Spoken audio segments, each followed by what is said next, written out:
Dear parents, మీ పిల్లలు తరచుగా headache అని కంప్లైంట్ చేస్తున్నారా? ప్రతి హెడ్ఏక్కి బ్రెయిన్ స్కాన్ అవసరమా? అసలు హెడ్ఏక్ ఎందుకు వస్తుంది తెలుసుకుందాం. నేను doctor Varsha Reddy, consultant paediatric neurologist, Yashoda hospital, Secunderabad. పిల్లల్లో హెడ్ఏక్ అనేది చాలా common. In fact migraine is also very much common in children.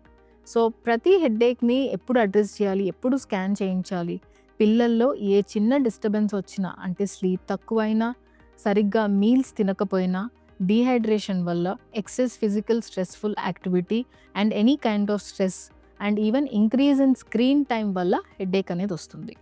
So ప్రతి హెడ్ఏక్ని మనం భయపడాల్సిన అవసరం లేదు. కానీ ఈ 5 రెడ్ ఫ్లాగ్స్ అనేది మనం గుర్తుపెట్టుకోవాలి.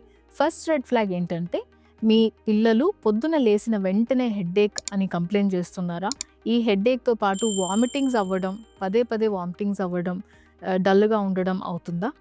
సెకండ్ రెడ్ ఫ్లాగ్, ఒకవేళ హెడ్ఏక్ అనేది ప్రతిరోజు వస్తుంది అండ్ వచ్చిన ప్రతిసారి ఫ్రీక్వెన్సీ కానీ డ్యూరేషన్ కానీ ఎక్కువసేపు ఉంటుంది, ఎక్కువ సివియారిటీ ఉంటుంది, ముందు అంత ఎక్కువగా లేదు, సడన్గా చాలా ఎక్కువగా వస్తుంది, any change in the pattern of the headache, it is important.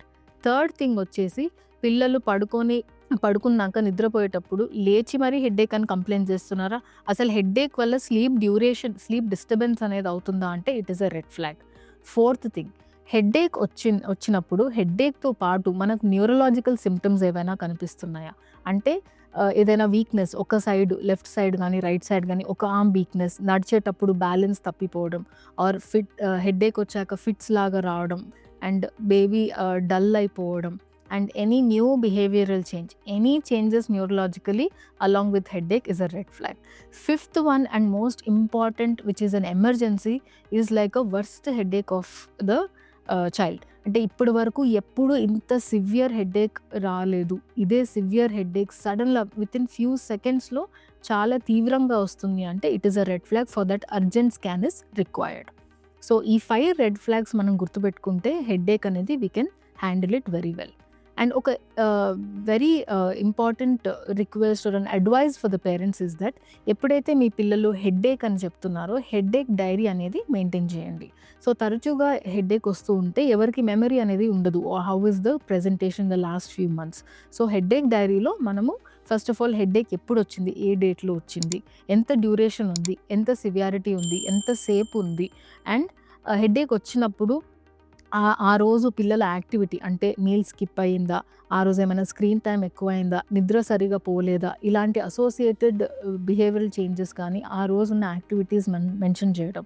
And headache ఎలా తగ్గింది, అంటే పడుకొని లేస్తే తగ్గిందా, రిలీవింగ్ ఫ్యాక్టర్స్ ఏంటి, సో కొంచెం రెస్ట్ తీసుకుంటే తగ్గిందా, ఆర్ ఎనీ SOS మెడికేషన్, మనం సింపుల్ పారాసెటమాల్తో తగ్గిందా, ఇలా మనం హెడ్ఏక్ డైరీ అనేది ఒక ఫ్యూ వీక్స్ టు మంత్స్ వరకు మెయింటైన్ చేసి, if you bring that to the doctor, we understand the pattern of the headache, how is the frequency, how is the relieving factors, is it serious, should we be concerning, does they require lifestyle modifications అనేది తెలుసుకోవచ్చు. So parents, any headache వచ్చినా ఈ 5 red flags ఉంటే కంపల్సరీగా మీ paediatric న్యూరాలజిస్ట్ని consult అవ్వండి. Thank you.